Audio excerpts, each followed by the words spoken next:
Әлем интернетке телміріп отыр. Ақпараттық және медиа кеңістік құрылымдары геосаяси текетірестің алаңына айналды. Алпауыттар айқасына псевдо-шейхтар килігіп, бұл қырғынға діни реңк беруде.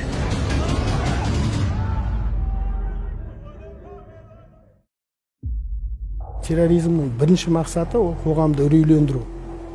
Иранның идеологиясын, қазіргі Ислам Республикасын қалыптастырған Аятолла Хамейни видеокассета жазып бератқан мысалы үшін. Оған дейін де мысалы газет шығарғандар бар, кітап жазғандар бар. Мәселе технологиялық форматта емес.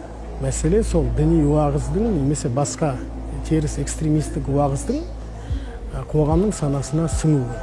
Қоғамның ондай шектен шығатын дүниелерге әуес болуы, соған ұмтылуы, соны іздеуінде. Дәстүрлі медиада жарияланбаған хабар әлеуметтік желіде жалғаншыны аралас тарап жатыр. Әсіресе қарулы қақтығыс, адам өлімі, гуманитарлық дағдарыс, соғыс жайлы жаңалық жаулап алған. Кімнің ықпалы мықты, соның соққысы қатты. 19 жылдың көлемі болды. Неосәләфизмнің біздің Қазақстанға танысып келу, аяқ басуы. Ғылымға қосқан жаңалықтары бар ма деген сұрақ қойылу керек. Тек қана теракты, соғысу, Даиштің құрамына кіру, исламның ішінен жік шығарып отыр. Мұхаммед ибн Абдул-Вахабтың кітабын кімде-кім оқыса, түбі дейді, такфирист болып шығады. Бүліктің басы ол саясиланудың шыңы деген сөз.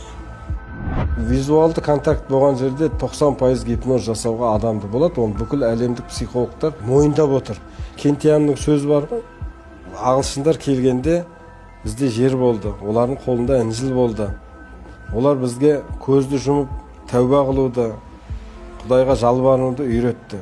Көзімізді ашсақ, біздің қолымызда інжіл, олардың қолында жер кетті дейді. Террорды исламға әкеп теліп қою, ол ешқандай да дұрыс емес нәрсе. Барлығының астында сасық саясат жатады. Радикалды күштердің және террорлық ұйымдардың белсенділігі 2005 жылдан бастап қарқын алды. Сарапшылар мұны ақштың Ауғанстан мен Иракқа баса көктеп кіруімен байланыстырды. Салдарынан Таяу Шығыс пен Оңтүстік Азия өңірінде жағдай ушықты. Әлемдегі геосаяси ахуал қиындады. Жалпы экстремистік топтардың артында геосаяси күштер тұрғаны талай мінбірден айтылды. Мемлекет 2013 жылдан бері ескертіп келе жатыр. Кімде-кім діни араздықты, діни экстремизмі өт-насихат жүргізетін болса, жауапкершілікке тартылады. Бұл заң бәріне ортақ. Колледждің студенті арабша бір нәшидті таратқан, ескерту берілген кезінде Сирияға джихадқа шақырамыз деген ішіне фразалар өткен. Соның негізінде анау жігіт 7 жыл сотталып кетті. Саяси мемлекет құру деген бізде мақсат жоқ дінде. Пайғамбарымыз тек қана имандылық, адамгершілікке шақырды. Адам тура болатын болса, қоғам тура болады. Бірінші керек қазір бізде ғылым болып тұр. Псевдо-салафизм, шариғат заңдары мен үкім шығармайтын басшыларды кәпір деп санайды. Мемлекетті тағут деп айыптап, джихад жариялайды. Ағым идеологиясы зайырлы мемлекетке қарсы шығуға, оны құлатуға бағытталған. Ұлт деген ұғымды мойындамайды, дәстүрді мансұқтайды. Салафилікпен жұмыс жасау бұл оңай жұмыс емес. Түрлі легендалар ойлап табады. Тұздығы ретінде Құраннан, хадистен деп бір-екі хадисті құрастырып жүрсе, адам болды, веровкадан өтеді. Сайрам өңірін алатын болса, жастар өзбек тілінде патуалар тыңдайды. Сақал қояды, бір басына тақиясын киіп алады, балағын қысқартады, үстіне жаңағы арабша киім сүннетін киіп алады дағыны. Бірден шейх бола қалады.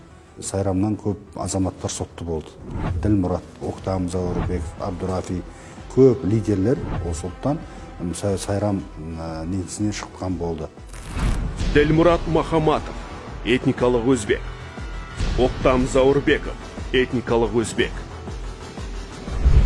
Ділмұрат Махаматов та, Оқтам Заурбеков те, оңтүстік өңірдің тумалары, Сауд Арабиясында діни білім алып, псевдо-салафизм идеологиясын насихаттады. Махаматов діни алауыздықты қоздырып, терроризмді насихаттаған үшін сот үкімімен 8 жылға сотталды. Ал Заурбековке шартты жаза қолданылды. Радикалды деструктивті діни ұйымдар әрине осындай техникалық жетістіктерді өздерінің мүддесіне пайдалануға әбден жаратып отыр. СНГ аймағында әсіресе орыс тілді уағызшылар негізінен сұраныста болып отыр. Қазақ қоғамында жүрген адам өзбек тілін түсінетін болуы мүмкін. Ол Қазақстанда жүре отырып, бірақ Өзбекстандағы өзбек тілді насихатшының уағызын тыңдауы әбден мүмкін. Конспирация деген ұғым радикалды деструктивті діни идеологияларда көп байқалатын жағдай.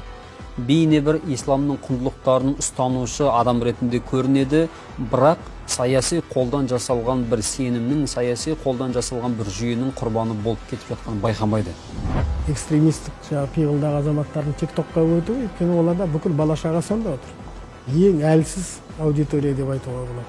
Парламент заңдарды қабылдап жатыр, күшейтіп жатыр.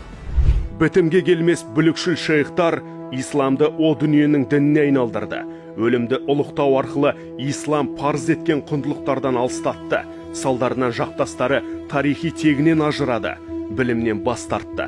Жалпы зұлымдыққа негізделген идеология ғаламшар картасын қып-қызыл қанға бояды. Әлемде 500-ге жуық ірілі ұсақты террористік және экстремистік діни топтары бар.